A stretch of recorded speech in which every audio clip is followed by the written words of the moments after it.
Bueno, buenas tardes. Vamos a estudiar entonces cómo analizar los frenos de zapata corta. ¿A qué se refiere aquí que un freno sea de zapata corta? Pues lo que intentamos es que si tenemos un tambor y colocamos un material deslizante sobre el tambor, entonces el material genera pues un arco de contacto en el tambor. Entonces vamos a decir que si este arco, si este ángulo más bien vamos a llamarlo beta, como lo hemos llamado siempre, si beta es menor o a lo sumo igual a 45 grados, entonces decimos que el freno es de zapata corta. ¿Qué es lo que eso significa? Que nosotros vamos a asumir, a suponer que toda la presión en toda la zapata tiene el mismo valor, por lo que la zapata es suficientemente corta. Entonces, si nosotros miramos lo que está pasando en términos de presión de frenado sobre la zapata, podríamos decir que en ese arco tan pequeño, pues hay una presión que asumimos aproximadamente uniforme, y que esa presión pues tiene un cierto valor P, que es el mismo en cualquier localidad de la zapata. Eso es lo que pasa en los frenos de zapata corta. Y claro, si nosotros entonces conociéramos P, nosotros podríamos entonces calcular la fuerza normal que genera P, como diciendo que esa fuerza normal total pues fuera simplemente la presión por el área de contacto. Y entonces el área de contacto pues va siendo el arco, o sea, este arco aquí de contacto, que vendría siendo beta por el radio, beta en radianes por supuesto, por algún espesor, white en inglés, o el espesor hacia el fondo del plano donde estamos trabajando. De esa manera entonces la fuerza normal fácilmente la podemos calcular como P por beta por R por W. En estos frenos pues este cálculo es bastante sencillo. Ahora, también nos interesa entender cuál es la dirección de la fuerza de fricción. Eh, Esto nos interesa sobre todo actuando sobre el tambor. Estamos asumiendo que el tambor es giratorio y que la zapata es fija. Por lo tanto, nosotros vamos a decir, si yo borro la zapata y digo que el tambor está girando en un sentido determinado, por ejemplo en esta dirección, ¿cierto? Tiene una velocidad angular, pues obviamente el tambor no se va a ver acelerado por la zapata, sino más bien se va a tratar de detener. Entonces esta sería la dirección de la fuerza de rozamiento de la zapata sobre el tambor, y esta sería la dirección de la fuerza normal de la zapata sobre el tambor. También correspondientemente, según la segunda ley de Newton, yo podría decir esta fuerza que acabamos de calcular aquí, pues sería esta fuerza normal, que ya sabemos cómo la calculamos, pero entonces la fuerza de fricción iría por tercera ley en sentido contrario. ¿Sí? Esta fuerza de fricción es la fuerza que el tambor le hace a la zapata. El tambor ejerce sobre la zapata. Entonces entienda que si la dirección de giro es esta, entonces el tambor tiende a llevarse a la zapata en este sentido. Entonces este digamos que sería como, como un punto importante pues para comenzar. Entonces aquí en este esquema que nos presenta Norton, pues tenemos el dibujo completo de la zapata, también con una palanca de accionamiento.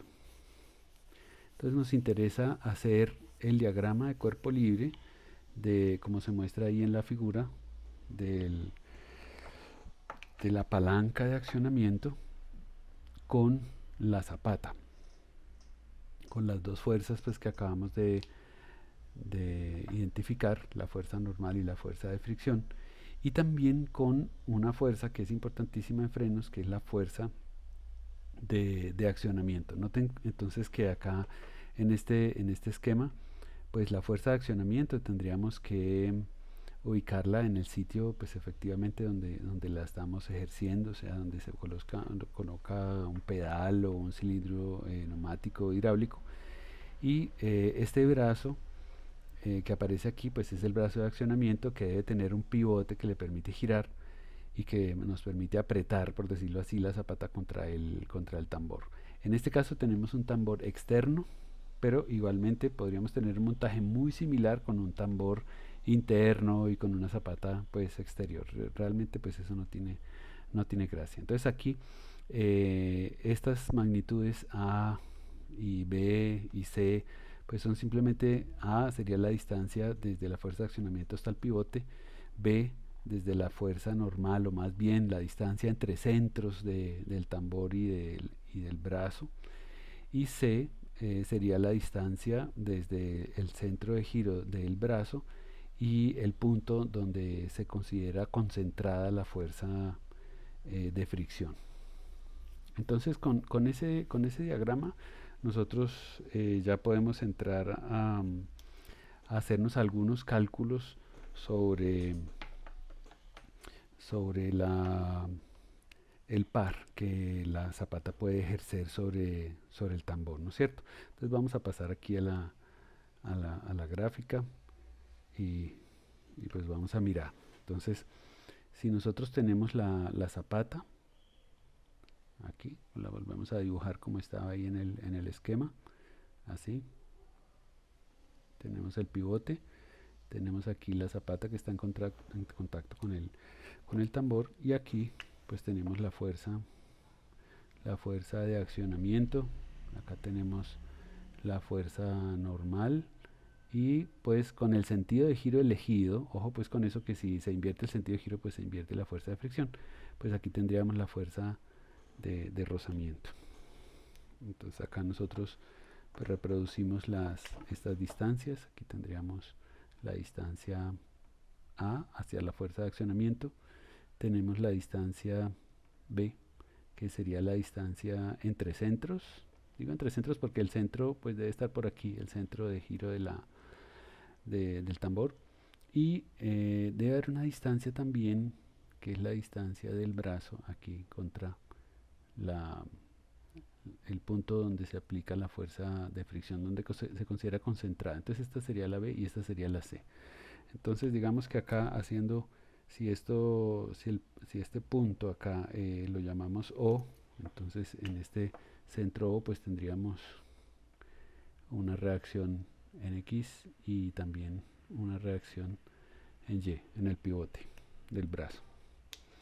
Bueno, entonces a efectos de mirar cómo trabaja el freno, pues simplemente hacemos una sumatoria de momentos alrededor de O igual a 0. Digo igual a 0 porque el brazo está en equilibrio, el tambor no, pero el brazo sí. Digo, el tambor se le aplica la segunda ley de Newton en rotación, porque se está desacelerando, ¿no? Pero este sí está quieto, o sea, ese sí está en equilibrio. Entonces consideramos positivo lo que va en dirección antihoraria, y entonces vamos haciendo el inventario de fuerzas. Entonces teníamos que la fuerza de accionamiento por la distancia A, que haría un momento positivo, más la fuerza de rozamiento por la distancia C, menos la fuerza normal por la distancia B, es igual a 0. Entonces esa sería, digamos, como la ecuación que nos rige el comportamiento. Y la fuerza pues normal, ya sabemos cómo la podemos calcular. La fuerza de rozamiento, pues si estamos deslizando, entonces la fuerza de rozamiento pues vendría siendo mu por la fuerza normal, y ya está, ¿no es cierto? Tenemos todo lo que necesitamos.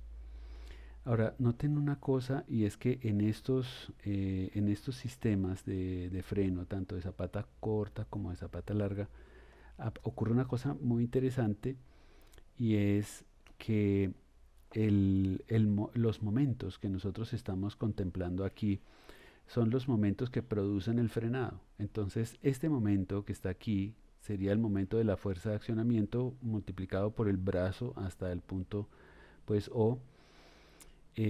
Lo consideramos positivo, pues porque va pues, con los signos de la estática. Pero note una cosa interesante, el momento que produce la fuerza de rozamiento alrededor del punto O tiene la misma dirección que el momento de la fuerza de accionamiento. Es decir, la fuerza de accionamiento tiende a producir un giro en este sentido del brazo y la fuerza de rozamiento, una vez que se toca la zapata con la zapata con el disco, entonces también se genera un momento en la misma dirección. Entonces, vamos a escribir aquí este punto, es que si la zapata, si el momento, producido por la fuerza de fricción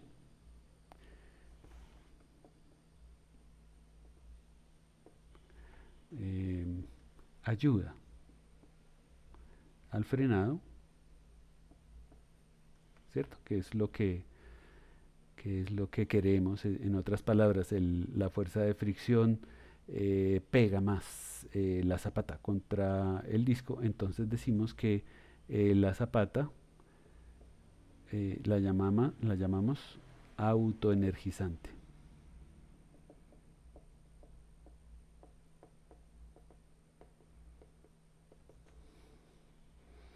¿Qué significa, perdón, qué significa eso de que sea autoenergizante? Pues significa que si nosotros dejamos caer este brazo encima del tambor girando, lo que va a pasar es que el tambor va a querer acuñarse, el brazo va a querer acuñarse contra el tambor, aumentando la fuerza normal y generando una mayor fuerza de frenado, una mayor fuerza de fricción. Observe lo siguiente, si nosotros volvemos al dibujo original que nos plantea Norton y nos planteamos que el sentido de giro del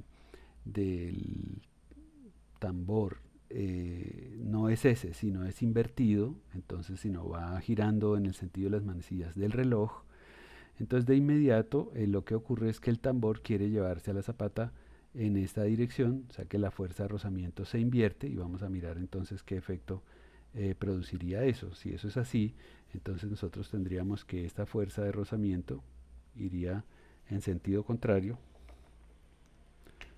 ya, iría en esta dirección por el tema del sentido de giro del tambor. Esta sería la fuerza de rozamiento. Y entonces, en la ecuación, el momento producido por la fuerza de rozamiento no colabora con este, sino que va en sentido contrario. Entonces aquí haría menos.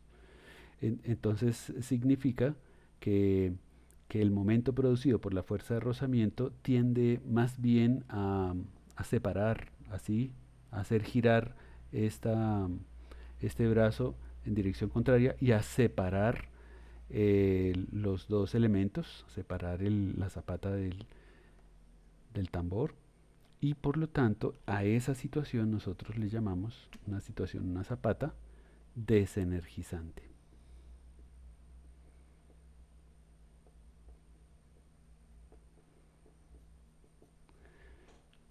Entonces, como ustedes podrán entender, cuando uno tiene una zapata que es autoenergizante, quiere decir que con una pequeña fuerza de accionamiento nosotros logramos una gran fuerza normal y una presión elevada y un momento de frenado elevado. Contrariamente, si la zapata es desenergizante, entonces el sentido que toma la fuerza de fricción tiende a separar el brazo y nos va a tocar hacer una fuerza de accionamiento mayor para poder frenar el sistema. Entonces digamos que un punto importante acá en este tema, tanto de zapatas cortas como de zapatas largas, es que usted sea capaz de detectar si la zapata en particular que le están mostrando es energizante, es autoenergizante o es desenergizante. Y la manera de saber eso es evaluar el momento que produce la fuerza de fricción alrededor del pivote del brazo. Si la fuerza de fricción tiende a separar a los dos, o sea, producir un momento que separe el brazo del tambor, entonces sería desenergizante. Vamos a ver esto en un ejemplo en un momento. Aquí estamos de vuelta. Note como ejemplo este ejercicio que nos propone Norton, el 15-2. Pues tiene un solo tambor que está siendo accionado posiblemente con un único cilindro hidráulico neumático que está aquí en el extremo. Yo no sé si esto me va a permitir eh, mostrarles mejor no, no mostrarles el cursor acá. Bueno, aquí sería. O sea, esta fuerza aquí de accionamiento va descendente en la zapata superior y va ascendente en la zapata inferior. Entonces note que si nosotros tenemos el sentido de giro antihorario, como se muestra aquí, eso implicaría que la fuerza de fricción sobre la zapata superior iría en sentido negativo de la estática, o sea, hacia su izquierda, y esa zapata por lo tanto sería que energizante o autoenergizante, desenergizante o energizante. Eso es, piénselo para ver. Y en la parte inferior, en la zapata inferior, pues tendríamos que la dirección de la fuerza de fricción sería hacia su derecha, o sea, positiva de acuerdo a la estática, pero la línea de acción pasaría por debajo del centro O2 y por lo tanto tendería a separar el brazo del tambor. Entonces una cosa muy interesante es que aunque es el mismo sistema y las dos zapatas son exactamente iguales y simétricas y se accionan con la misma fuerza FA, la zapata superior es autoenergizante, ya lo vio, y la zapata inferior es desenergizante. Por lo tanto, hay que tener cuidado cuando se aplica la carga FA porque la zapata que primero llega a la presión máxima sería la autoenergizante. Entonces es un ejemplo que nos muestra primero que es muy importante, muy necesario que mentalmente seamos capaces de ver cuál es la fuerza de fricción que el tambor le hace a las zapatas, y segundo, determinar si esa fuerza de fricción que se ejerce sobre las zapatas tiende a pegar, a apretar, a, a juntar al brazo con el tambor o tiende a separarlo. Entonces de conformidad se harían los cálculos.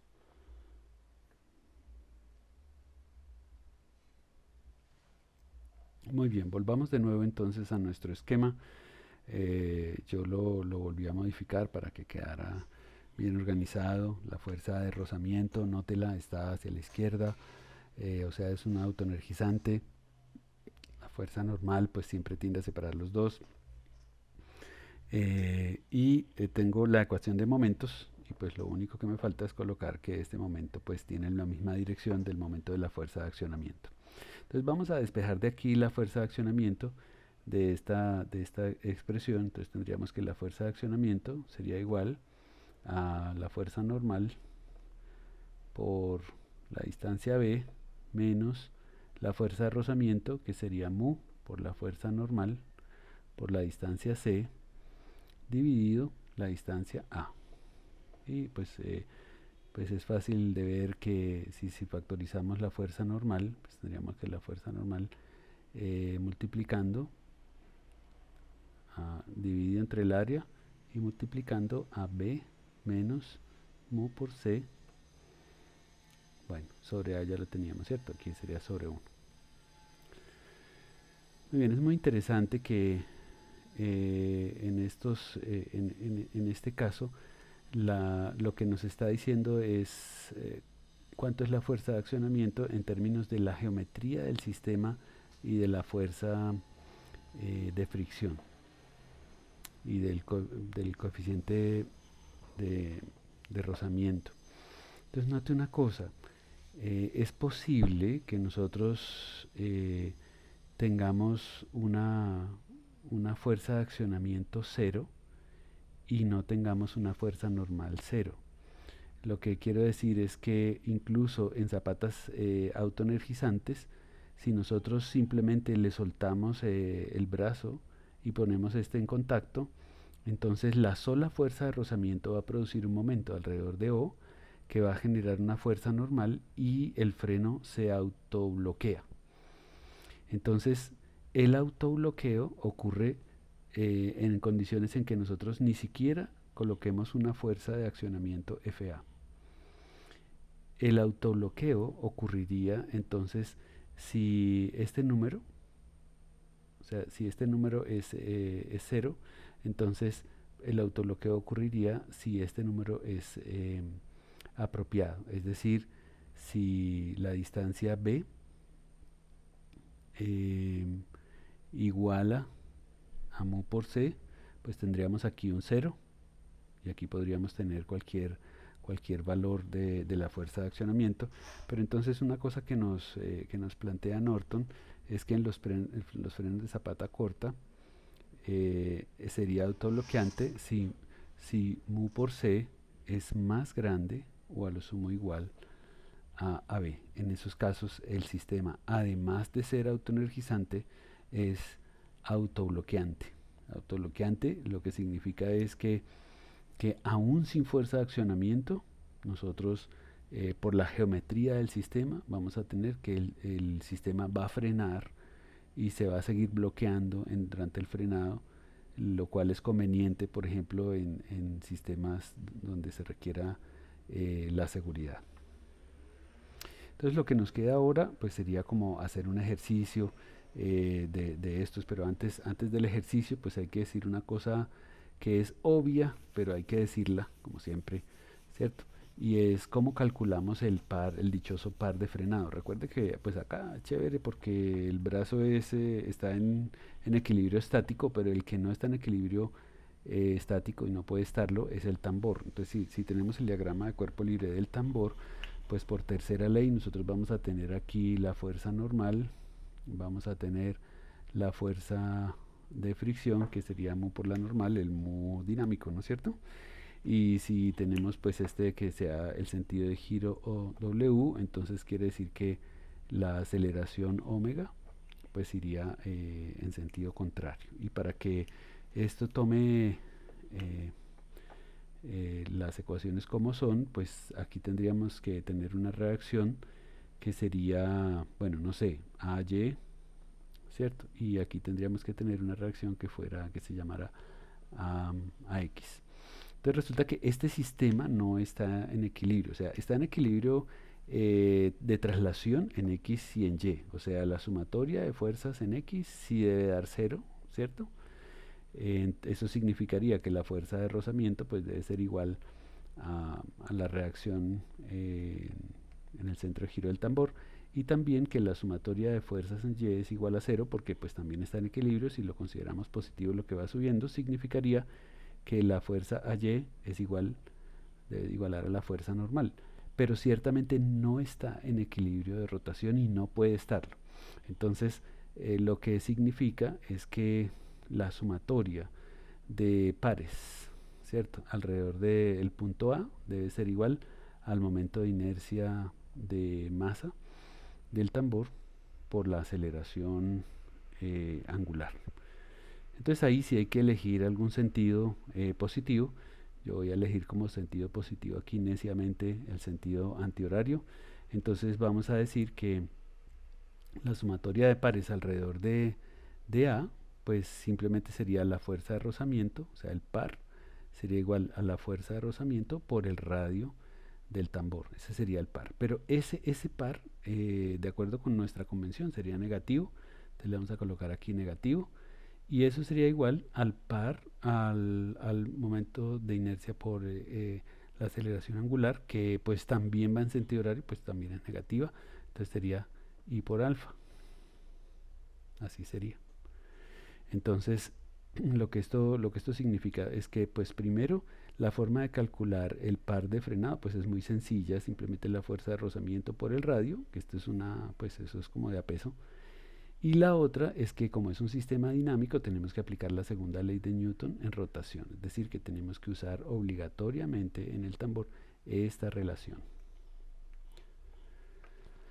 Bueno, con eso creo que quedamos listos para realizar algún ejercicio que nos permita pues utilizar estas ecuaciones. Pues les voy a poner en un siguiente video un ejercicio de zapatas cortas que pues que podamos mirar. Muchas gracias.